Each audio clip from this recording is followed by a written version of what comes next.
নাহিক চড়ে হাঁড়ি, কান্নাকাটি পড়িল বাড়ি মধ্যে,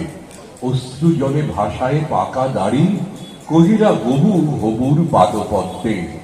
যদি না ধুলা লাগিবে তবু পায়ে, পায়ে ধুলা পাইব কি উপায়। শুনিয়া রাজা ভাবিল দুলি দুলি, কহিল শেষে কথাটা বটে সত্য, কিন্তু আগে বিদায় করো ধুলি, ভাবিও